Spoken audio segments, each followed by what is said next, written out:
We say things that don't mean anything, but thanks for listening. Yeah. Hello, everybody, and welcome to We Say Things episode 255 after a many a week delay again. Sunsfan here with Cinderin. How are you? I'm good, Shannon. It's been 3 weeks, right? We did one this year.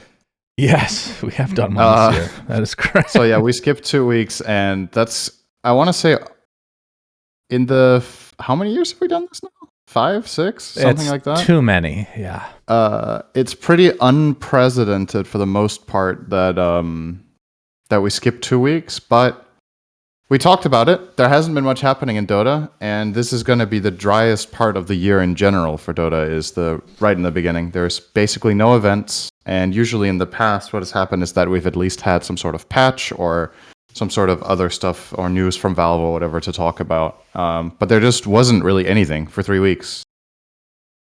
But now we're here, and now there's stuff to talk about. So we will talk today. There are stuff to talk about. We have some tournaments coming up here very shortly. But before we get to that, let's say thank you to our beautiful patrons from the In Bruges. Malicious Damage. Imagine losing to the Hornets. That's correct. The Suns fucking suck a dick. I understand. Amish Toast. That was not their name. That was me saying that. Amish Toaster. Dan fails again. Suns fan. No matter than a hatter. Crownfall enjoyer. Captain Broccoli. Suns Nugget Boy. STGC Daniel and Pepper Balls. And T Coil. Disco Far MD. The Mega Pope. Shark TM. Janie. Dop. What an aftertaste. Anonymous. And if Earth's 4.54 billion year history were a single day, humans would appear at 2359 and dinosaurs at 2256. Mr. Niebling. It is incredible, isn't it? We are nothing, Cinderin. True. Some of us are more nothing than others. Yes, that's actually a great segue. We have both stopped using Twitter, everybody. Yeah, some people are just useless human beings. So I think, okay, I'll just say my spiel. I've basically not been using Twitter for, I don't want to get into this discussion, right? People know where we stand. I don't want to get into this shit. Things have gotten worse, of course. But I have been kind of not interested in social media in general because it's just, even when you go back to when I was making cool videos for Dota Cinema, they would just change the algorithm, make it more work for them, and then you have to adapt. You have to constantly do shit. And then for social media, like Facebook, they changed the algorithm, Instagram, all of this shit. It just became a pain. It felt like more of a chore, even though I know I should be doing it. Twitter has gotten to a point where it's not something that I'm even remotely interested in using. And Blue Sky seems to be the next thing, hopefully. It feels like the old Twitter where I get to see exactly what I follow and things that I've actually interested in, which is crazy. Like the fact that I'm using this just for a few minutes, I'm like, oh, I'm seeing the things that I follow. That's the fact that that's weird to me is crazy if you think about it. Like, of course the things, even on like YouTube, I subscribe to a channel. Of course I'm going to see all the updates. And that's not how it works for all these fucking garbage sites now. So this is like, you know, we'll try it out.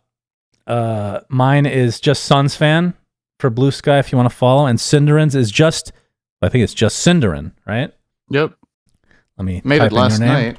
night. So it's completely fresh. There you go. 0 posts. Yeah. Good job. So for me personally, I've barely posted on social media for a long time. I kind of lost interest in it. I think a big part of it for me, similar to you, was just that, like, the way that these pages changed and the reach and the people that got to see your stuff and when, I felt like there was some point, it's hard to pinpoint when, but things really drastically changed. Mm-hmm. That said, I've still been browsing X or whatever, for a long time, but it's been a very long time since I've posted. And I mean, let's see with this stuff if we're gonna be posting more on there and how it's going to develop. I'm kind of going into it with like a what's the worst that could happen attitude. Where it's like, you make an account, put it up there, and then we'll see how it looks, and I'll give it a shot.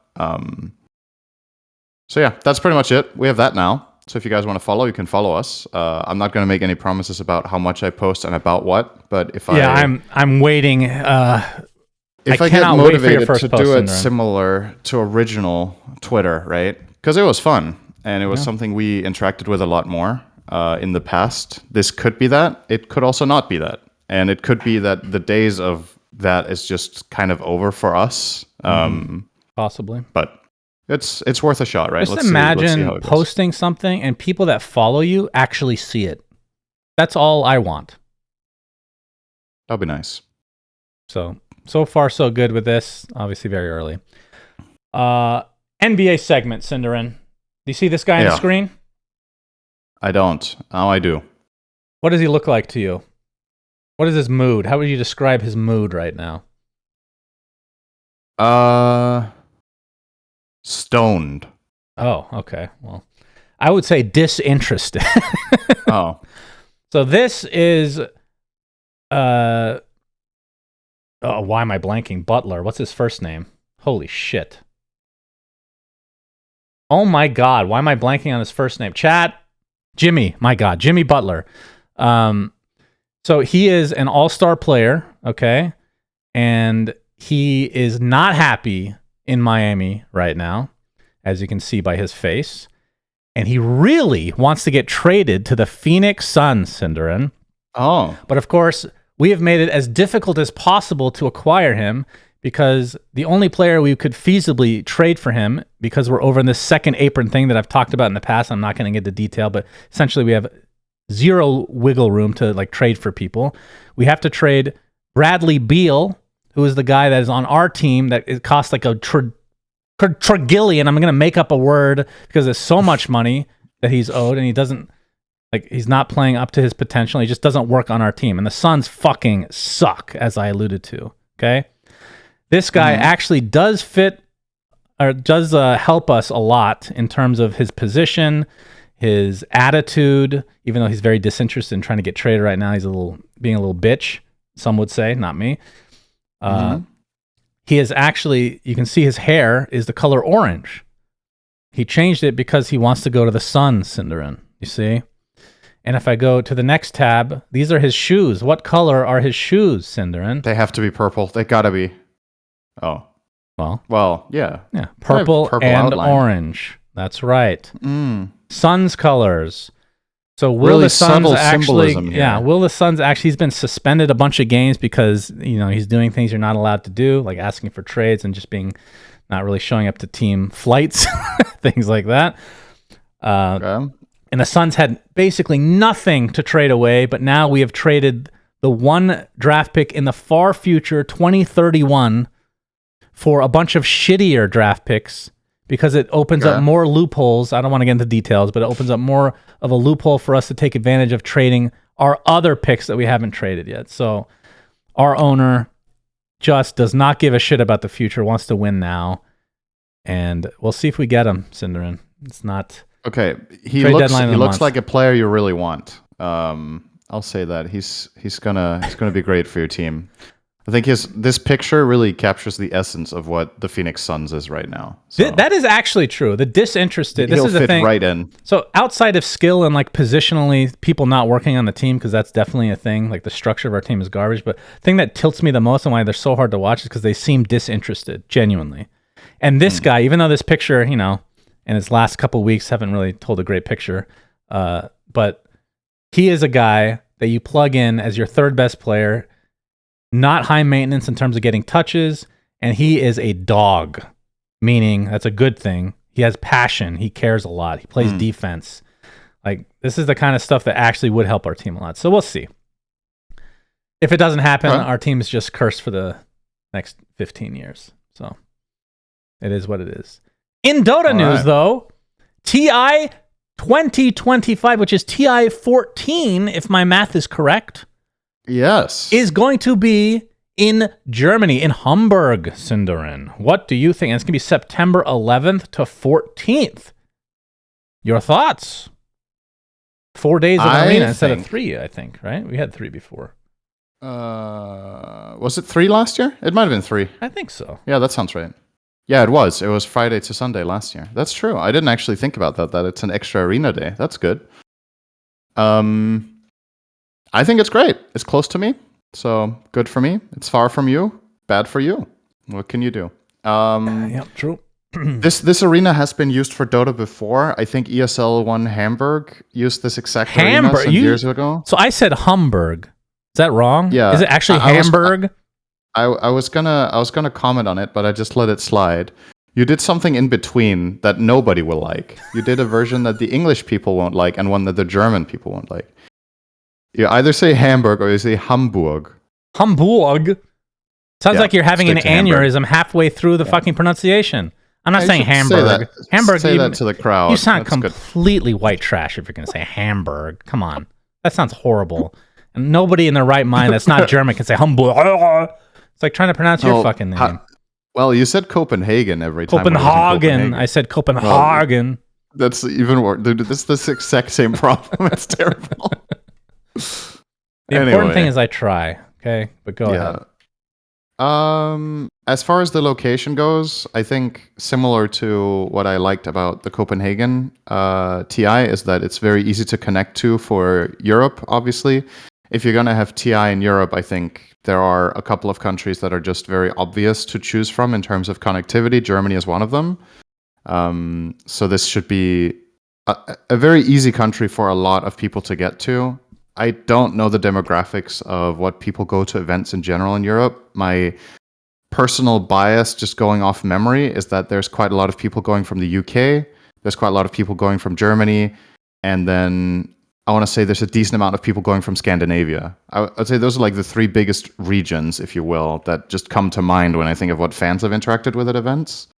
So if that is actually the case that's representative. You haven't been to SCA in a while, Cinderin. They got some hardcore fans and South America. I mean, when you are in Europe, that's where the fans come from, is what I'm saying. So if it is a European event, then UK, Scandinavia, or Germany is probably a pretty good shout for where fans will show up from. So I think Hamburg is a solid choice.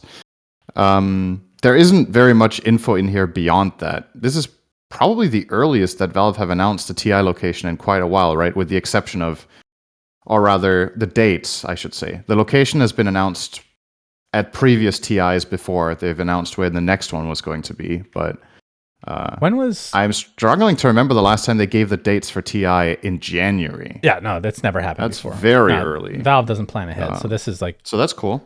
Yeah, something major happened here. This is a major development. When was Copenhagen TI? What dates? About a week earlier in September, I think. Wait, what? Right? I think so. Yeah. No. Let me check. I was not... The arena days were early September? There's no way. Maybe I'm wrong. Maybe it was a week later. I'm pretty sure this is earlier than last year. The arena days... So TI 14 ended September 15th. So basically the exact same. Really? The finals days were 13 to 15 September. Wow. Yeah, it's okay. So you're right. It's one more day, and it starts 2 days earlier. So more or less the same. I was dates. excited for this to, getting back to the August dates eventually. But I don't know that's what we were excited about last year because we moved from October to September. We were like, this is probably going to be a trend, and we'll push it forward. But it looks like Valve just really liked those days because these are basically the same ones, right? There might be some logic by with any chance? I actually worked ESL One Hamburg, but I was a panelist, and the panel was outside in a production truck, or in like a production setup outside the arena for that exact event. The panel was not in the arena, so I don't know exactly what the layout is. Which ESL was it that you had the photo taken that you've been using for 20 years as if nothing has changed? That was Frankfurt. Okay. Yeah, and that was in a huge arena. The football Commerzbank Arena, I think it was called, the football stadium. I believe this arena is bigger than the one in Copenhagen. Let me check. Hamburg. So this one has a capacity of 15,000 at full capacity. And it was Royal Arena in Copenhagen, right? Yes, Royal sir. Arena had a capacity of 13,000. So this is a bit bigger. Well, a lot of the stadium was not being used for Copenhagen. Right. We'll see. That's another thing that people are talking about with this is what are Valve going to do about ticket prices? Because supposedly last year, I don't think TI sold out for the first time, question mark. And I think the primary reason for that was that they've really been increasing the ticket prices, which is both good and bad. The good part is it's way harder to scalp. There was way less drama about that. The bad news is it's expensive, so fewer people get a chance to go. So I don't know what the sweet spot is here. I wonder if they're going to change ticket pricing this year, especially if they're going for a slightly bigger arena but didn't fully sell out last year. I hope they find a good medium in between where it can. We want it to be full, right? That's obvious. So we'll see about that. Want it to be full, and so also the 4 it... days instead of 3. Is that going to affect pricing in which way, etc., etc.? So yep. Or the format of the tournament in general. Who knows? Yeah, true. But yeah, that's it. They didn't announce anything else than the dates and the arena. Nothing about format, nothing about what qualifies teams, nothing about how many direct invites there are, just that there's 16 teams. That's all they said. All right, for any Germans out there, in the YouTube comments, please, let's just pretend that correct pronunciation is not physically possible for me. Let's just say that I have brain damage, okay? What do you prefer? Yeah, let's say that. Hamburg or Hamburg? Come on, man. It's not close. Come on. Okay, just want to throw that out there. You call it a hamburger, right? Yeah. Yeah, then it's Hamburg. That's the... What do you call a hamburger? What do you call it? What I call a Danish. hamburger? Yeah, in Danish. How do you say hamburger? Hamburger? Hamburger? What do you say? Hamburger. So with a slightly Danish accent. All people in Denmark say hamburger? So they're just speaking Danish hamburger. And suddenly hamburger? You want to eat a hamburger? Hamburger. Hamburger? Okay. Yeah, so then you just do it a little bit Danish. Hamburger? Yeah. Hamburg. Sounds better to me. Hamburg. Good. All right. It sounds better to you, so you do it. After all, we're mainly here for ourselves. Abaddon right? in Hamburg. I'm going to say everything horribly incorrect. Wind Runner. Speaking of Dota, though, great segue, I know. We missed this, but Crownfall was extended. January 15th, they came out with a post saying that, lol, we are extending it till February 6th, so you can finish your Nest of Thorns and whatnot. By the way, have you finished yours, Cinderella? You got level 7? Oh, really? What was your build? Yeah. I'm curious. What? We can talk a bit about... what did I don't remember the exact build. I played Skywrath with Skywrath casting build. Really? You went magic damage? Yeah, and I don't know what's best for this, but I didn't have that many of the upgrades. I think maybe I had like a third of the potential upgrades or something. So I think what is best changes based on how many upgrades you have. And I think if you have less stuff, Skywrath is probably the best, but I'm not one of the know-it-alls about this game. It just worked for me with practice. But it took quite a few tries to beat level 7 because of the difficulty is obviously very much tailored to what you have at the time. Did you beat 7? Yeah, I beat it the other day finally after raging. I rage quit a few times, I won't lie. But then I went back and I looked what I can improve upon myself, self-reflection and whatnot. Good. So that's good. Up until level 6, it was relatively easy, I would say. Like the Skywrath build, probably to level 5, you can get away with literally standing still. I actually watched somebody do this. They stood still in like one of those narrow corridors. So they can't come from like the north or south. It's basically just the sides. You go Skywrath and you just go projectile only. He just won every time. He didn't even know the Aghanim scepters were a thing. Okay? So you don't need them. You can go through like 5 levels like that. Then 6 becomes a little bit more difficult. But 7 was really hard for me because I was trying my old build, which is the Skywrath projectile magic damage. And once I switched that, I just beat it. So I ended up just doing more of it was still Skywrath, but a mix of physical damage and a little bit of magic. But basically, Swashbuckle was the most important for like the pushback. And then the Ringmaster darts were the second most important, especially when you get Agnum Scepter because they pierce everything. And then Stampede, which I was kind of ignoring. Like I tried it a few times here or there, but I was like dying to these like enormous waves at level 7. And it was just getting ridiculous. So that helped a lot. But the thing that I noticed that helped me, 2 things a lot, other than slightly changing the build. Number 1, well, in addition to that build was, I guess this is number 1, going for more physical damage instead of like so basically like Daedalus, Crystallis, all that stuff. By the end, for level 7, I didn't even have to upgrade any of them to win, which was surprising. But having a mix of like the pushback with actual damage, I think that was my issue. Is I didn't realize that once you get to level 7, the HP of these fucking mobs just gets so much bigger that you just need raw damage more than you did before. And then the second thing,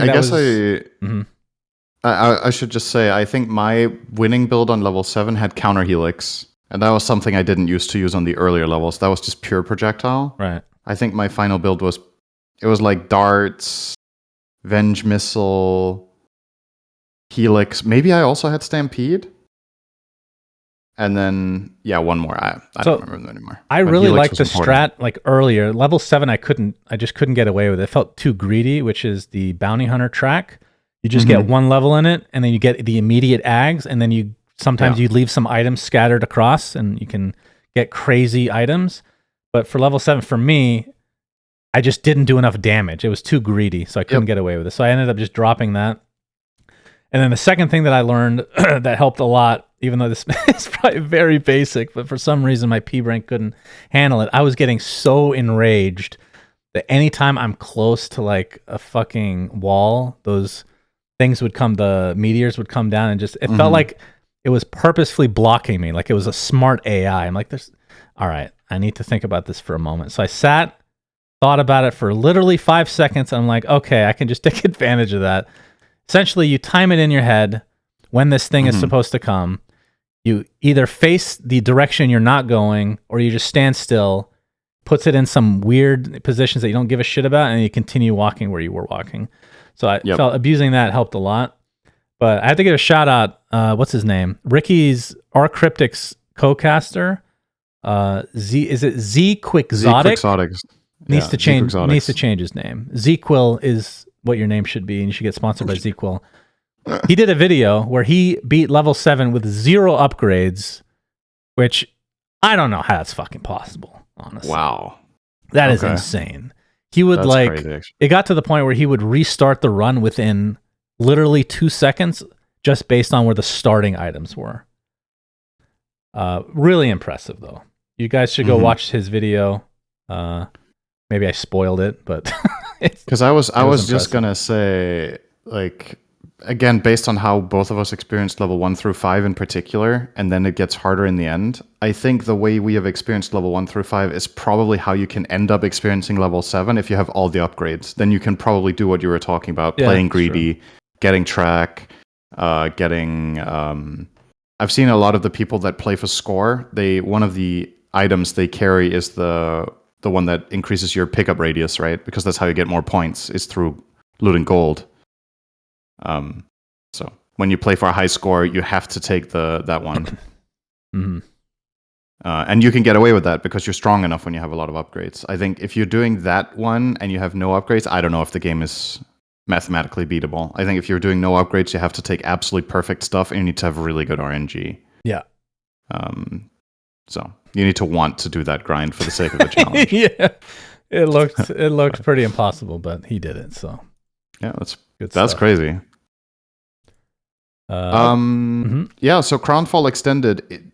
Do you have any theory about why they did this? People are obviously laughing it off on Reddit, saying it's because there were like a post from Slacks and a post from a dude on there asking for it. Yeah, the cat.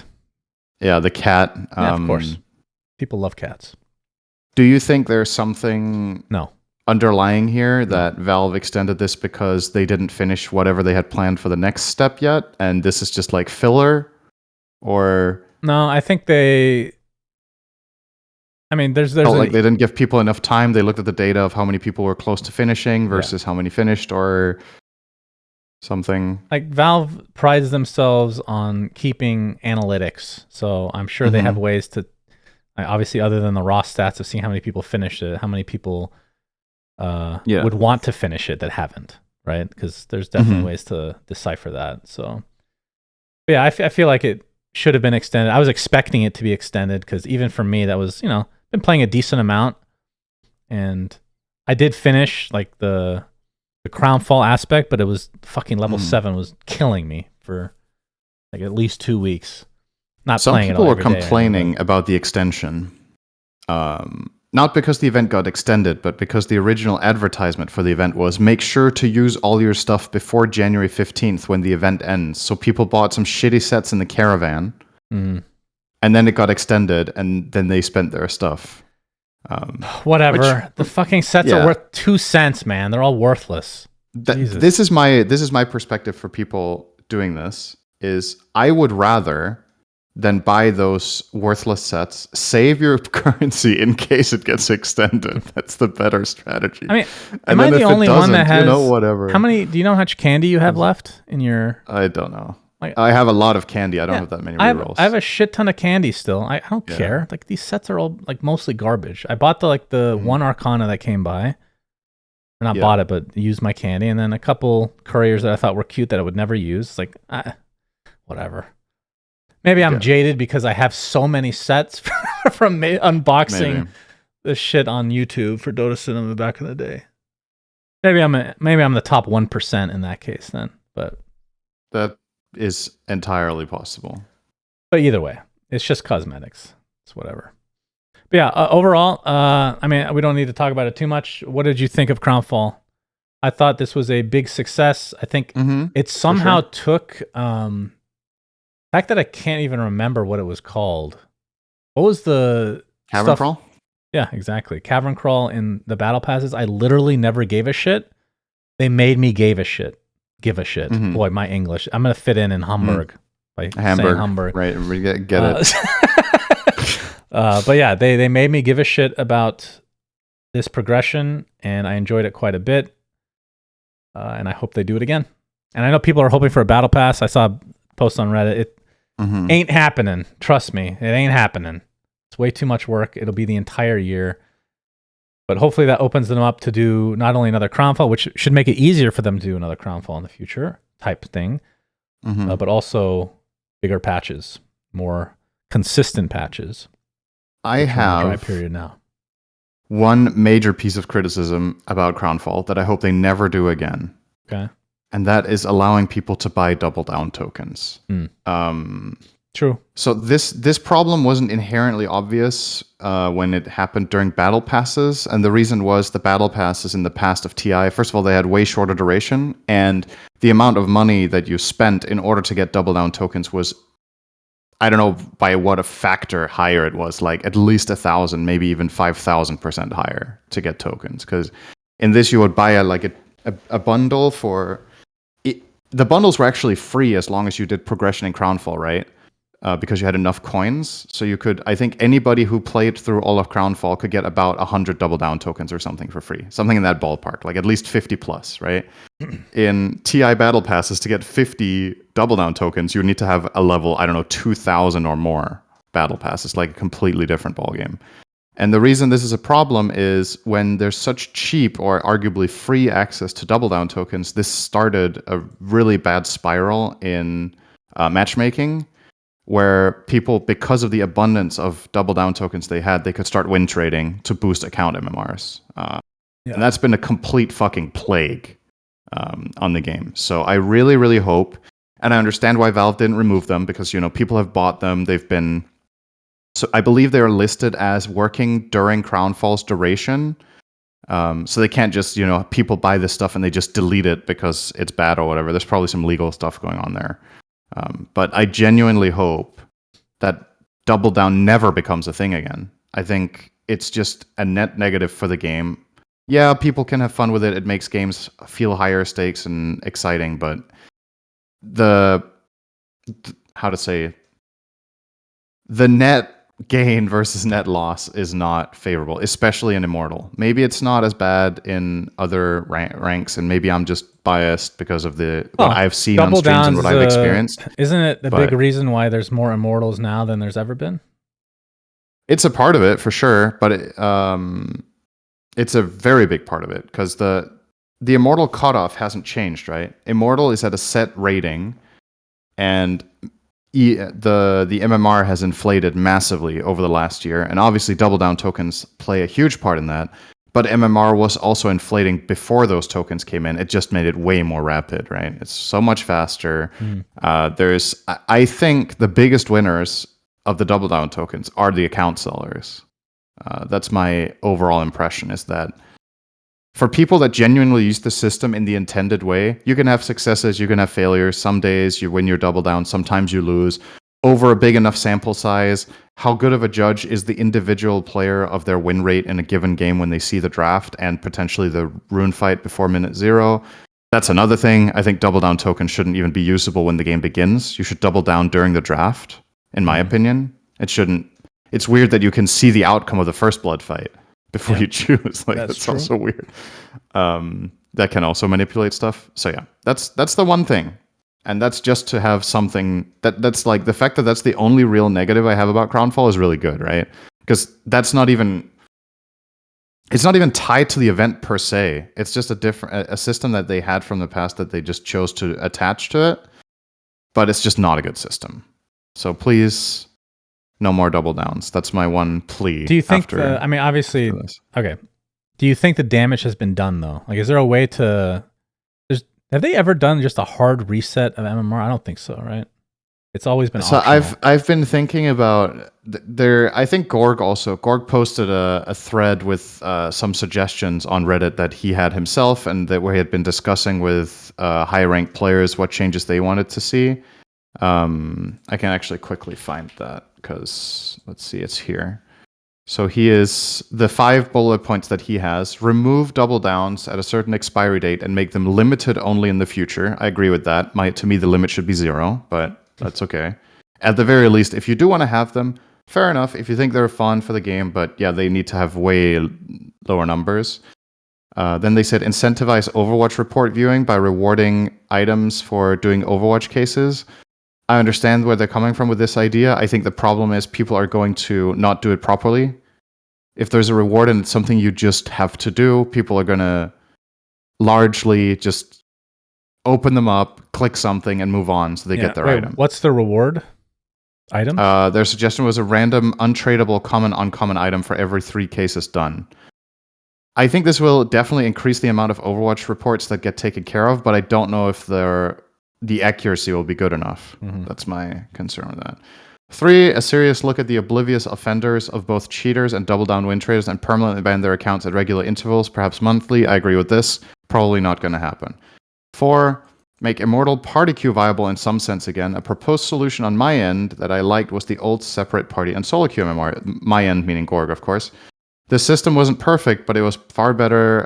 It was by far better than now. On top of this, a solution to having Immortal party queues, especially 5-man, being able to all be on the same team. 5 MMR reset, potentially a halving for people above 6k to generally pull the absolute top down. Example, 15k becomes 7.5, 13 becomes 6.5. And then option 6, have a functioning report system with behavior score that gets updated and tweaks so the community can eventually moderate itself.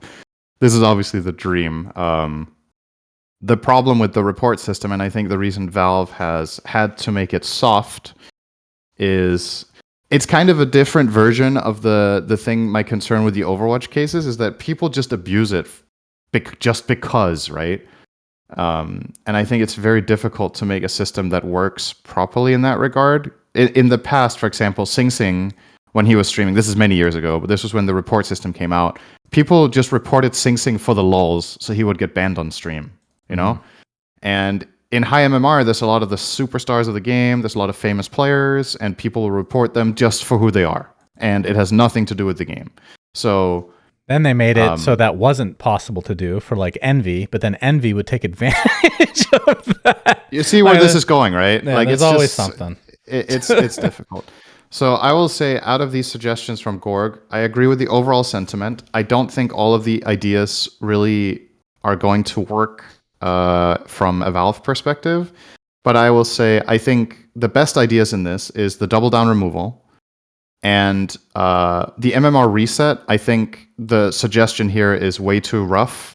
My suggestion is just to clamp MMR entirely. So literally everybody in Dota right now loses 25% of what they have. I think that would be a way to do it, right? Because then the higher MMR you have, the more you lose, but the absolute placement of the leaderboard remains intact.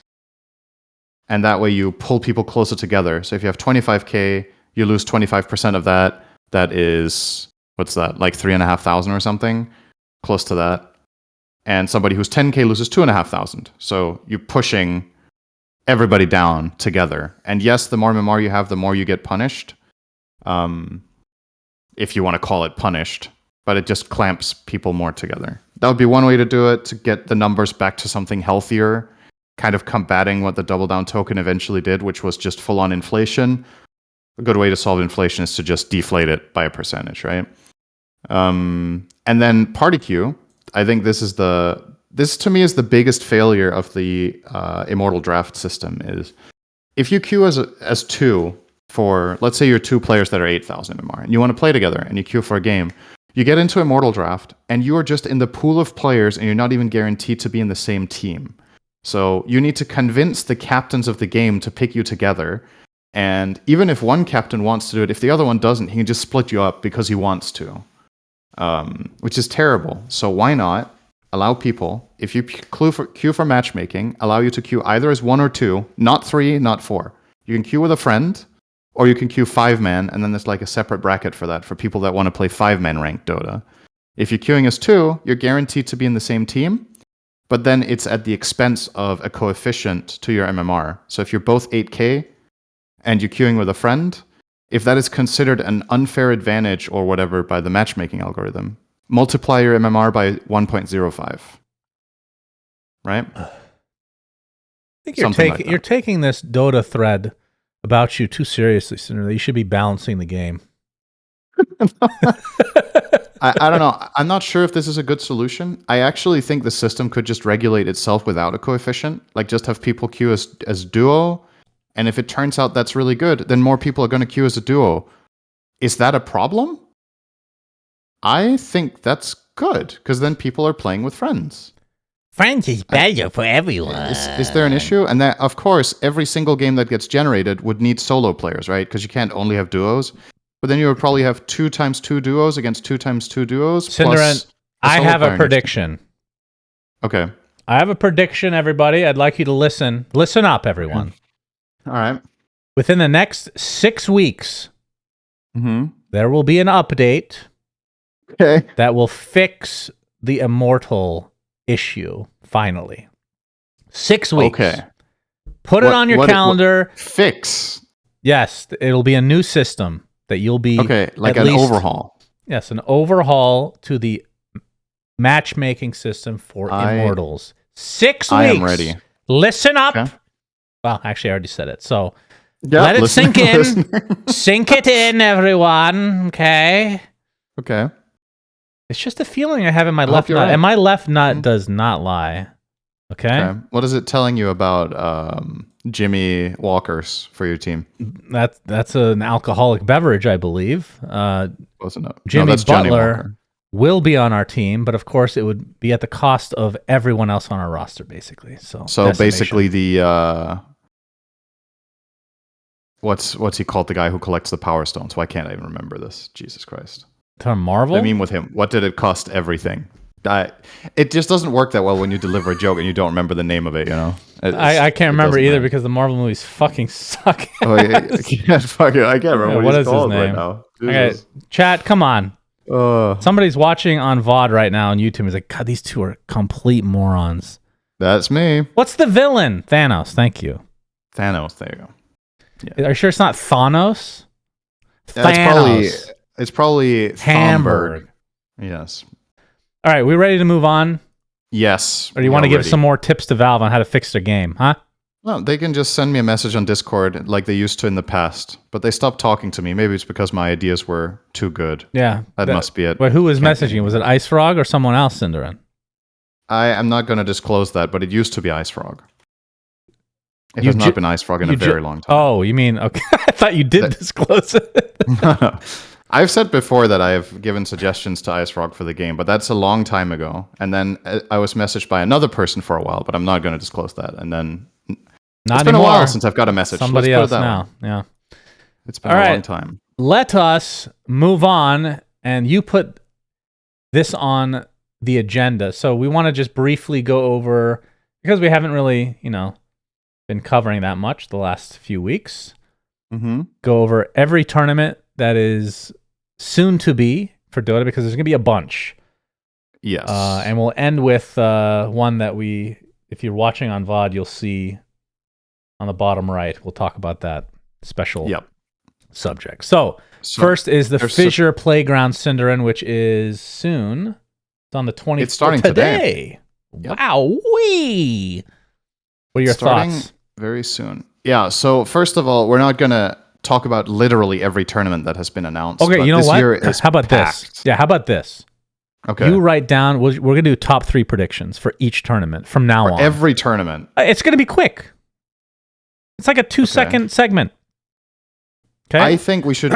we keep a system in place where we count points, and by the end of the year, the other person owes a dinner. You already owe me $100. By the way, I haven't forgotten about that one. $100 dinner. Okay.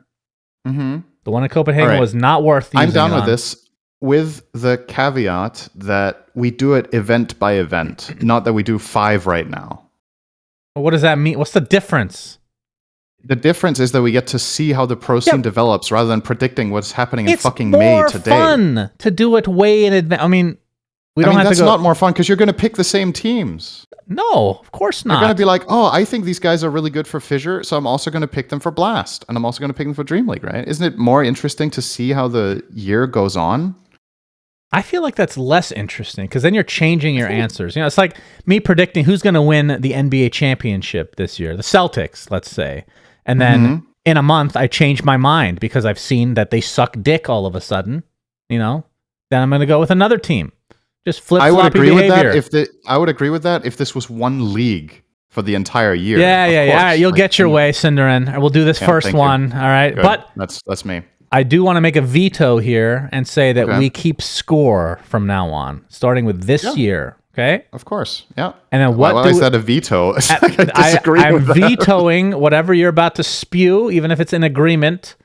Okay, I agree with you. What does the winner? What does the winner get? And then we come up with a point system. Okay. Okay. So first of all, you owe me that $100 dinner. Okay. Do you want to up the stakes on this one? What, you mean like double or nothing? No, I'm getting my $100. Not like that. You're getting your thing. You won that. Okay. Don't worry, Shannon. I can't wait for that. The dinner's never gonna happen. What's upping the stakes? Do you want? How about we bet a Michelin star dinner? That is $100. No, that is not $100. What do you mean? A Michelin star dinner is like $300. What? What are you talking about? Of course. For one person is $300? Yes. What star are we talking? 3? 1. What do you mean? Wait, didn't you go with me to a Michelin star? In Berlin. Yeah, it was like $300. Not that shit fucking garbage. The other one in Singapore. I will say that was my worst Michelin experience. Not that I've had that many. But I think it was like $250. Was it not you with me and Buka in Singapore? Yeah, that was like $300 at least. That was not $300 each. Come on. Okay. It was more. Shannon, your memory is clouded by how good the food was. It's one dinner, right? Excuse me. We can also do something else than a dinner. It's just something we both like, so it's a good bet because it's also fun to lose, right? Yeah, I'm fine with that. One Michelin star dinner. Cool. Okay. And 300 though, Jesus. And the winner, here's the kicker. The winner chooses the place. How's that the kicker? The kicker with that is you really like specific stuff and other stuff you really don't like. So if I win, I get to take you to stuff you don't like and you have to pay for us both. That doesn't And sound I will like do that very just much to fun. torture you. Yeah, that doesn't sound like that. Doesn't sound. You take me to a seafood place, and I'd just be miserable. Forget it. I mean, it has to also be Michelin's possible, enough. Right? We have to be right? there. It's fine. It's fine. I'm kidding. It's good. Okay. All right. So let's go over. How many events do you want to talk about today? Because this is effectively how this year is going to be. Okay, we're not gonna. So as a disclaimer to start, we will not disclose which events we are a part of unless we've been given permission. So you will not necessarily know. We'll talk about events we're doing. We will be talk about events casting we're this not year doing. together. Okay, we can We say will that be at least. casting, and there is stuff in the pipeline. So don't worry. I know we didn't cast since TI. Somebody asked me on stream yesterday, and I was like, I think the last game we cast was at TI. That's right. So that was in September. So That's it's been when 4 I months. was trying to sing the national anthem because my voice was so shot pregame. That was great. I was asking you how I sounded. You're like, great. Yep. Really good. I got inspired confidence, right? What am I supposed to do? Tell you sound like shit so you get nervous? Okay. So how about this? Mm-hmm. We talk about our picks for this first tournament. Okay. And the point system. And then we briefly, just like super casually, talk about what are the next tournaments coming up that we'll talk in detail later. Then we end with ESL. Okay. Cool. Sounds good. Fissure Playground number 1. What do we want the point system to be? So we have a number 1, a 2, a 3. How do you quantify? Because I really would like to do Dark Horse and White Donkey again, but I don't know how you like put a number on it. I think the way we quantify that is that we just agree that it's true, and then they give an exact amount of points, no matter how dark or how white they are. Okay. Okay. Look, a dark horse can be darker or brighter, but it is always dark. Yeah. I like how it's dark and then white instead of dark and then bright. Bright donkey? I mean, that was your... do you want to call it the bright donkey? No, but white donkey just sounds more funny, so we're just going to go with that. Okay. All right. Okay. So let's say... all right, I'm going to write down the point system now so I have it on file here. Good, yeah. Put it in your memory So the point system is... let's say... perfect placement, so where you say this team gets first and then get first. Okay? Yep. It gives 3 points. Okay. So that is where within the top 3, any team that you slam dunk hit on the nail on the head where they land is 3 points. Mm-hmm. A correct placement in the top 3 is as in a team gets top 3 that you predicted, but they don't get the exact placement you thought, but they make top 3. Yes. Is 2 points. Okay. Excuse me. Yep. Or do you want it to be different? Should it be 1 and 2. I think perfect placement is 2 points and correct placement is 1 point. Okay. So is in top 3. And then finally we have, let's do Dark Horse is 2 points. Mm-hmm.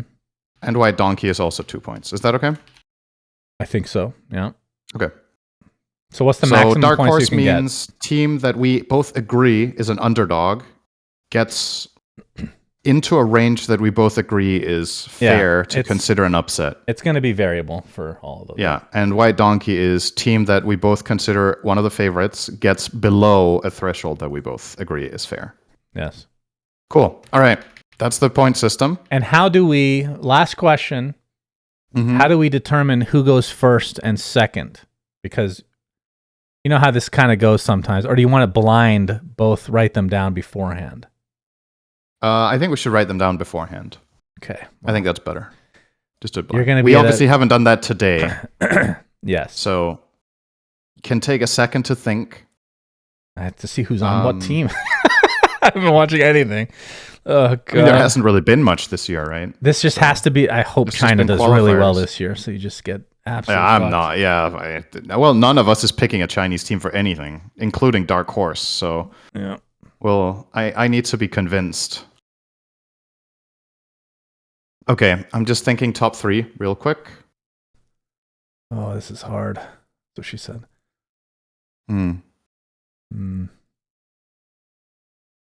Oh, yeah. Okay. I need to... I'm writing mine down. Let me open my notepad here, Cinderin. Chat, give me some help here. Give me some help. I don't know who's good anymore. Wait, am I allowed to ask questions before we do this? Just because I haven't been, I've been working on other stuff. So I've been watching. I don't mind.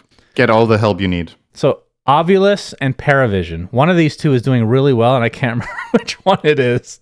I mean, Paravision got to the finals of Blast, right? Okay. Where they lost to BetBoom. Okay. Both teams are... Avulus qualifies for a lot of the bigger events, but then they don't get top 3. Paravision have shown that they can get top 3, but that was with Crystallis instead of Satanic. Okay. So whether you think that's better or worse is up to you. All right, so this tournament. God,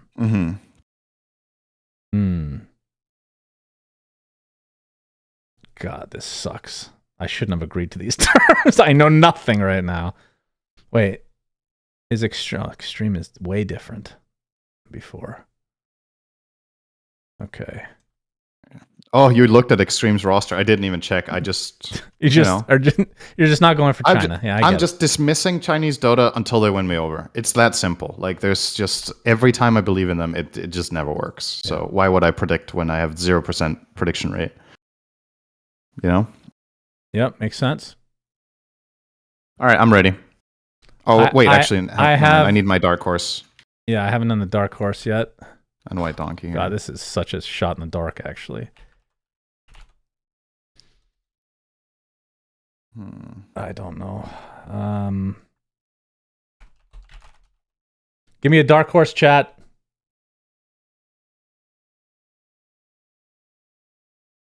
And a white donkey.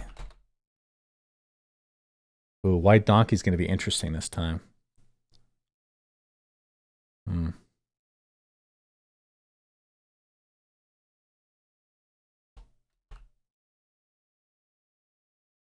Okay, all right, I'm ready. Okay, I'll go first. Okay. So I am starting out with a bit of a gamble because I don't have a reference for this, but I'm picking Team Spirit to win. Okay. They now have Collapse and Yotaro back, and I think that's going to reinvigorate their team and really give them a push. Okay. And this could be a good start for the year for them. So I take Spirit first. Second, I have BetBoom. And third place, I have Tundra with Doraccio. Mm-hmm. And then my dark horse, you tell me if this is fair. Dark horse, I have Aurora top 6. Fair. And then my white donkey is Team Liquid not top 6. Top 6. Okay. Yeah. Do you think top 4 is even fair? Because I think maybe that's a bit of a stretch for... That one's a stretch, probably. Yeah, so top 6. Yeah. Oh, well, not top 4 means they are allowed to get 5th, 6th. With mine, they're not even allowed to get 5th, 6th. Is that... Wait, what? Say it again? I'm asking, is it a white donkey performance if they get 5th, 6th, liquid? Or does it need to be 7th, 8th? I think it would have to be 7th, 8th in that case. Okay, then it is what I wrote. Cool. Okay. All right, my number 1 is Tundra. All right. Number 2, Paravision. Mm-hmm. Number 3, BetBoom. Okay. Dark Horse, God help us, Heroic. Okay, how far? Can I get a top 8 with that one? Is that enough? Where do you put Heroic versus Aurora? Because I had top 6, right? That's true. Okay. Do you think it's fair to put them side by side, or is one team worse than the other? They're probably, yeah. Okay, top 6. I don't know. I don't know either. You say top 6? Yeah, okay. we'll do top 6. Okay. White Donkey. So this is where we get variable. I wrote down Falcons. Mm-hmm. So for them, I think it would be... I mean, you can tell me if you disagree. Liquid, you said... Not top 6. Not top 6. For Falcons, I feel like not top 4. Is that based fair? On last year, because Liquids were more variable, right, with how well they did. Falcons were very consistently top 4, so I think that sounds Falcons, fair. 5, 6 at best. At best, unquote. Yeah. Okay. Cool. So yeah, that lists a lot of the teams.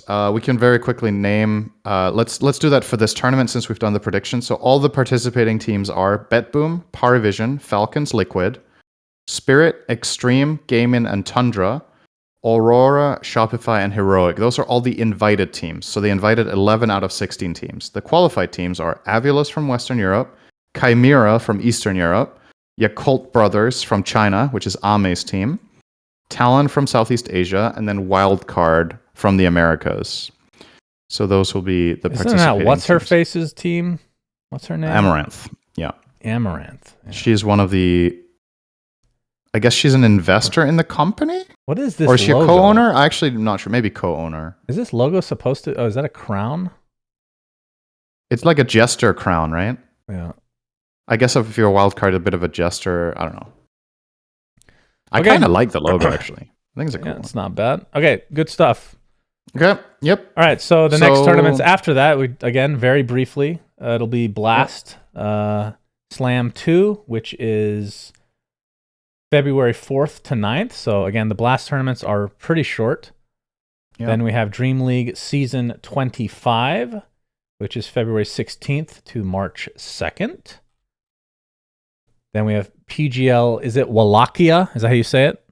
Wallachia. Oh, it's V, Wallachia. Wallachia. Wallachia. Close Wallachia. enough. Wallachia.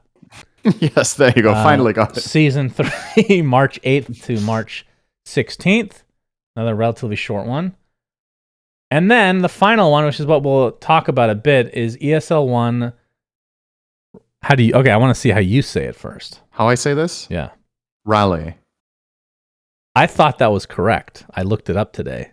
You wouldn't It's not. believe what it is. Raleigh. It's Raleigh. Raleigh. Oh, yeah, actually. I Oh, think I okay. actually heard this before.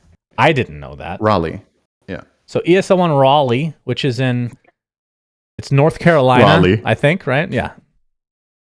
I've heard North Carolina is the better of the Carolinas, so I've never been though, so that'll be interesting. But you and I are allowed to talk about it. We've been invited, Cinderin, to cast at this tournament, and the reason we're allowed to talk about it is because what's on the bottom right of your screen. Would you like to discuss that, Cinderman? Yes. So, yeah, we're going to be there. I just wanted to quickly say, based on last year and the year before, this is, I obviously don't know this for certain, but I think there's a really good chance that this will be the only LAN event in North America this year. So if you are an NA fan and you want to come and watch Dota, this is your best chance. Like Shannon said, we're both going to be there. So if you want to watch us cast live in the stadium and think that would be cool, we're going to be part of this event. And yeah, that's pretty much it. So this is a good chance to watch Dota in North America. I don't think we've gotten. I don't know if Sorry? we've discussed this per se, but I believe we are definitely gonna do a meetup, right? I think there's also. I mean, if there isn't an organized one by the TO by ESL, we'll do one ourselves, right? A meet and greet with fans in the stadium, as long as we're allowed to, right? We'll meet fans. Yeah. Just like we did at TI. So. This is the first ESL tournament in the US since 2015, by the way. So it's been 10 years. The last one was in New York. I was there. Oh my ESL god. 1 New York, 2015. That's crazy. Yeah. ESL It's obviously 1. not the last Dota tournament since then, but the last ESL 1 was 2015. And then LA was supposed to have one. That's when COVID hit. Like at that week. was going to be an NA tournament. Man. So yeah. Anyway, yeah, we're going to be at this tournament. If you guys are considering getting a ticket for it, we would very much appreciate it if you use the code that is, I believe, on the bottom right of the screen. There's a QR code, I believe, that keeps flickering back and forth. Alternatively, there is a link for it, which I very conveniently now forgot. So I will have to find that. I'll put if the you don't link wanna use that. in the description of the video as well. Okay, my emails are taking a million years to load for whatever reason. Thanks, I believe esl.gg/we say things takes you there to the ticket page. And if you use our referral, so whether you use the QR code or that link, you support the podcast, which is pretty cool. So with every ticket sold through our code, we get a cut, basically, if you want to talk about it that way. So that helps. You guys support the get pod if you're- absolutely nothing other than the pride that you helped both me and Cinder. Of course, Cinder and honestly, you can't put a price on that. that's right? true. Yeah, that's true. That's No, I'm really excited. I mean, first of all, it's cool to talk about an event we're doing in months from now, just because we're never allowed, and it feels like the announcements of the talent is always like a week before. It's like super last minute. The fact that it's in the US, fucking awesome for me, of course. You know what would be cool, Cinderin? I know you're going to say no to this. Oh, if I came and visited you? Yeah. That would be cool. We could do an episode here in person at my house. You could be right here with the purple lights. Think about it. I am going to say maybe, and it's not because I don't want to go. It's because of how potentially much travel there could be this year with how many events there are. So it's Cinderin, let me just paint a little picture for you. Okay. Okay. Okay. All right. How many? Okay. Let's just. You don't have to say it out loud because you can't. Think about how many tournaments you're going to this year. Think about it. Okay. How many of them are in fucking Europe? You piece of human garbage. Okay. Think about it. Okay. How many are in NA? One. This is your last chance to come to my house. Okay. Oh, this will be the last time NA exists. The last time. But no, I'm excited about having the tournament in the US. I'm excited to meet. I mean, obviously we see some US based people at other tournaments we go to. Probably the last one would be TI to have like a large majority of people be from the United States, or at least NA. But before that, it was Captain's Draft. So, and this is East Coast. That's right? true. So that was the last NA tournament before TI that you were at. That I was at, yeah. Wait, what was there before that, though? Or after, rather? Aside from TIs? Oh, I think it's, I don't think there's been any tournaments. Name an NA tournament. Arlington. Arlington Major. Yes, that's correct. Yeah, I wasn't at that one. Anyway, the NA scene, we can all agree, is fucking dead, okay? It's dead. If you want to come to an NA tournament and you haven't been before, and I'm not just legitimately not saying that because we have a promo code bullshit thing, okay? This is possibly one of your last opportunities to come to North America. That is entirely possible. Like, it is not profitable for people. I was surprised they're doing in North America, if I'm being honest. So I think take advantage while you can. It's not going to be, you're not going to have many opportunities like it. So. And I guess I should mention, since this is the one we're talking about a little bit more, let's talk about what teams people can expect to see there. Sure. Right? So if you're considering going, based on Shannon's entire spiel about how he really wants you to come to his house. That's right. These are the participating teams. Paravision, BetBoom, Falcons, and Liquid are the top 4 of the leaderboard, so they were automatically invited. Everyone else qualified. So this is a tournament that will have some slightly different teams, perhaps, that you might otherwise expect would come through. We have Tundra, which you would have expected, Avulus, which you could potentially have expected, Spirit, Nigma Galaxy, Extreme Gaming, Talon, Shopify, and Heroic. So actually a lot of the same teams as the tournament we just talked about, but Nigma is in there, and that's actually almost it. This is actually a little bit surprising looking at this for me. And it is always very stressful casting Nigma Galaxy. I'm going to call them NGX just to be safe, just so you know ahead of time, guys. NGX. Okay. Yep. You do what you got to do. Yeah. But yeah, those are the team rosters. And I guess this is a good segue to, I think, the final thing we'll talk about in this episode, which is the smoke bug. Yeah. So there's been more and more stuff about this, which makes it more and more complicated and harder to summarize, but I'll try to do my best. So effectively, and there was also a patch in Dota last night, a 10 megabyte patch. I don't know if that actually fixed this, because I've seen zero announcements that it was fixed. So I don't know if that's what it did or if it did something else. So until I've seen that, I'm going to assume this is still in the game.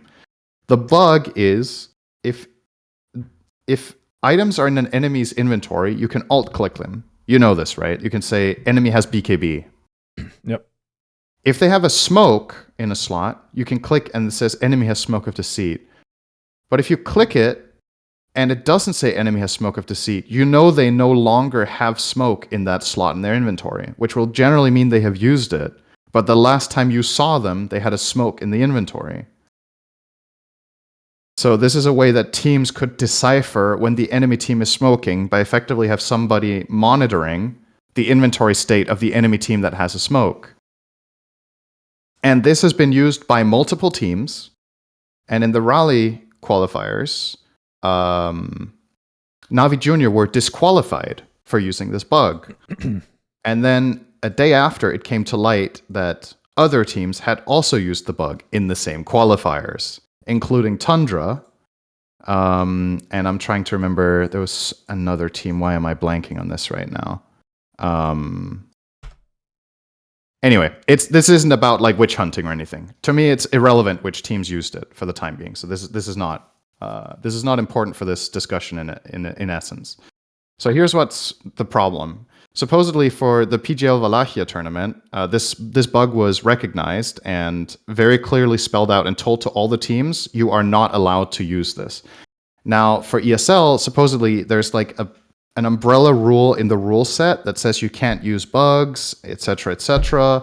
But it wasn't like spelled out, this exact smoke bug is not allowed to be used. Mm-hmm. So we get to this unfortunate situation where, technically speaking, here's the problem. Supposedly, there's been a similar issue for a long time in Dota that you've been able to use. And I saw a post today where Mira from Team Spirit came out and said this bug has been in the game, or similar bugs have been in the game for years and have been used at TI and Riyadh by teams. But it's just been like a common understanding that this is in the game, and this, therefore, since Valve haven't fixed it, it's there. And it's not like... It's this kind of gray area where it's like, it's a bug, but there are bugs in the game that have been there for years that are just there, and we just play with them. Yeah. And there are bugs that are discovered that are clearly exploits that are... Where it's like, if you could just conjure gold out of thin air, of fucking course you can't just do that, right? Or we've had that in the past where you could, on Manta heroes, spawn your Mantas and sell your items on the Mantas, and then make infinite gold. Yeah, this bug is not like super game breaking. It's different.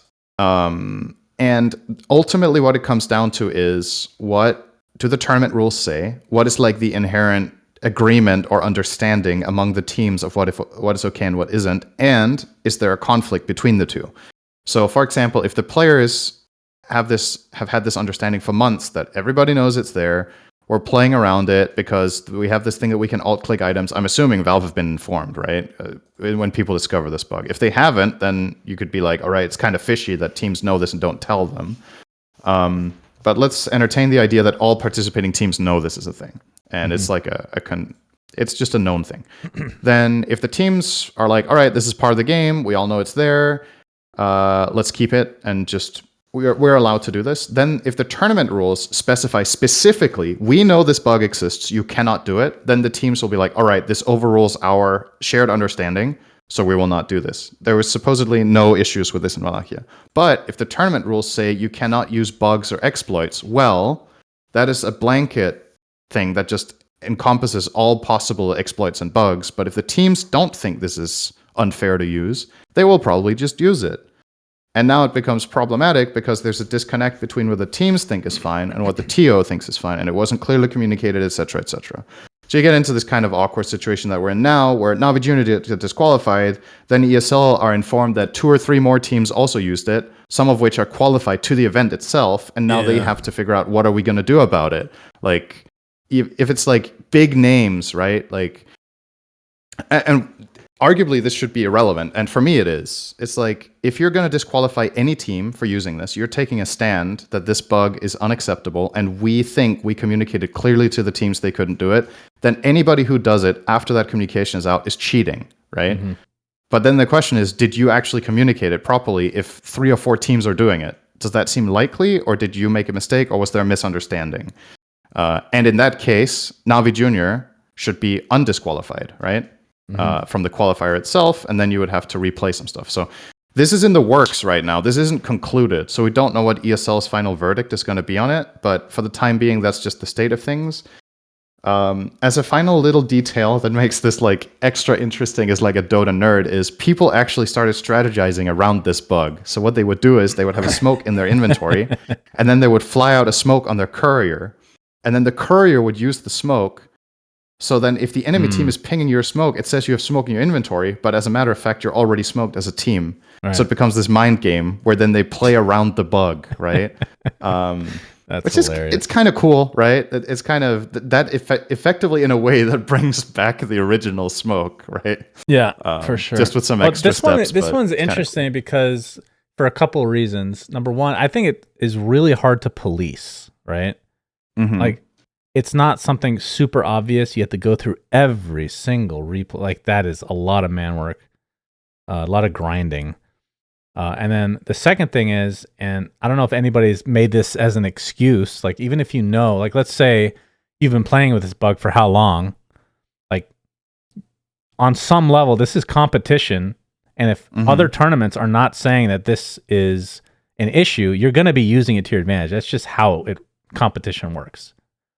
So then you get to a tournament that is saying, no, you can't use it. But, and again, I know I'm just playing the devil's advocate here, but you play enough that it's muscle memory that you're doing that shit. Like, you're not even thinking about it at a certain point. Because it's not like this is a new, but this has been ever since, I guarantee you, ever since they added that thing where you can click the top and see people's shit, the bug has probably been there since day one. Probably. Right? At least possibly. So how long is that? Is that over a year? Like, we're talking about a lot of games played with this bug. So maybe we're talking at least one TI, maybe two, actually. So I think it might also have been in TI 12. It's a really weird one because it's like Valve should just fix this, obviously. But is it really fair for tournament organizers to have to police something? Because that's difficult to police, you know? Yeah. Like, you're having a bunch of people go through every single replay? Like, what exactly is the plan? The thing that's so tricky about this is that it's like it's a specific thing that you as a TO need to decide that this thing is not allowed. So first of all, the TO needs to have access to the information that this is they need to know this exists. And then they need to specifically say this is not allowed. But because, again, usually the way it happens in the past, if there's an exploit in the game, like let's say the gold cloning thing, right? That gets hotfixed within 24 hours. Yeah. This has been in the game for months, if not a few years. Even at this point, I can't say for sure when it would have started, but if it still hasn't been fixed as teams, you're probably assuming, all right, this is just now a feature of the game because this has been known for a long time. Yeah. That this is part of the game, so we are now going to play around it, like I said, with pinging it or with trying to outsmart that bug effectively by using the courier. If that is where teams are at mentally, if they aren't specifically told that you're not allowed to use that for this tournament, which I want to give credit, if that was my understanding, that's what happened with the PGL qualifiers. They were like, we know this bug exists, we don't want you guys to fucking use it is DQ. And then they just say this exact bug is not allowed. Then I think that's a lot more specific than an over-encompassing rule that is there for edge cases that the players themselves probably do not consider this one a part of, right? That's why it's just awkward, you know? It's a tough situation. I totally understand where ESL are coming from with wanting to DQ, and I totally understand where the teams are coming from with saying it's not a DQable offense, right? So it's like, I just think this is the kind of thing that you have to solve through communication and a shared understanding, and then try to avoid in the future. But in my opinion, no one is directly at fault here. So it's just a difficult spot. Yeah, because other things like if somebody's cheating or abusing a bug, it's usually like I'm not saying this isn't impactful, but the fact that it's been in the game for so long, it's hard to police. People have gotten used to using it, and like you said, trying to counter it. It's definitely a unique one. I think the thing we all learned is Valve just needs to fix this one. Okay, this one does not sound difficult to. This probably takes 10 minutes. You would think this isn't a very tricky one, but sometimes things are a lot more complicated than they may seem to fix, depending on how they've set this whole thing up. Either way, we will hopefully, or I believe we will certainly, because they kind of have to sort this out, have a conclusion on this on the next episode with what ends up happening. But obviously, we talked about which teams are officially qualified for Rally. Let's see if it stays. What the ultimate decision coming out from ESL is going to be, and how this is going to impact the tournament in the end.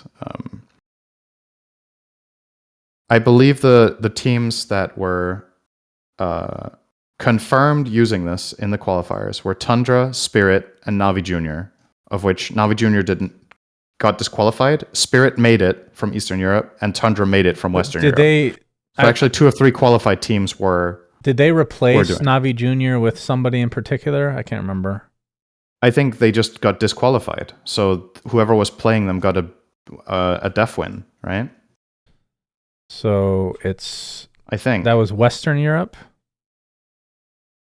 Wait, where? Hang on, you have a point. So they beat Ovulus. qualifier? They beat Ovulus. So Ovulus, they were on this list, right? Yeah. So Ovulus would be the team that... Yeah, here it is.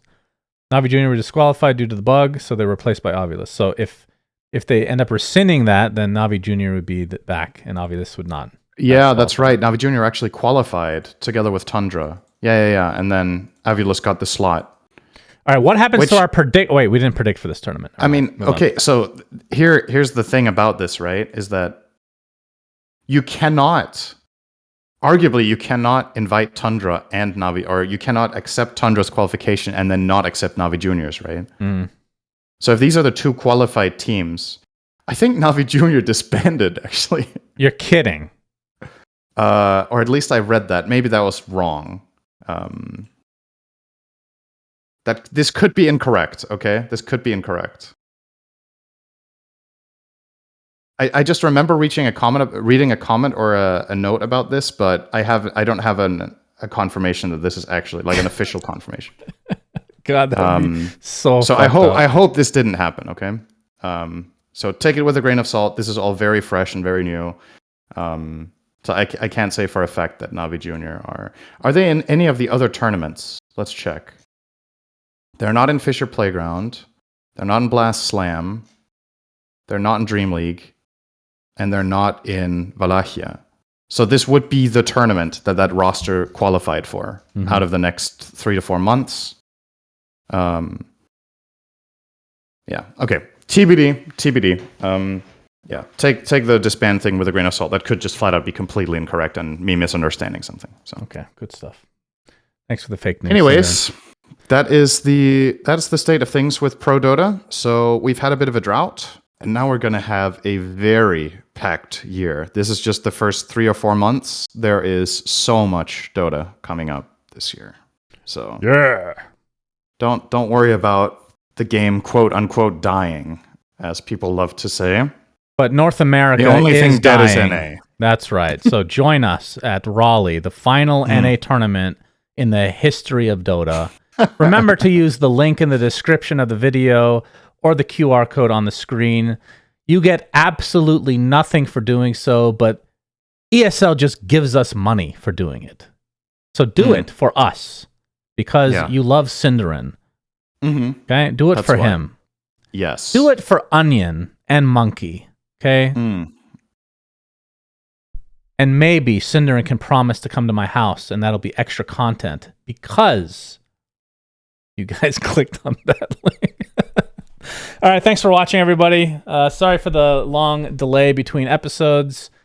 We will have more to talk about in the future, it looks like. So I think and we're not going to have 3 week gaps much more. I've been working on the game a lot, and I've kind of been no-lifing everything else, so we could do more guest episodes as well if there's no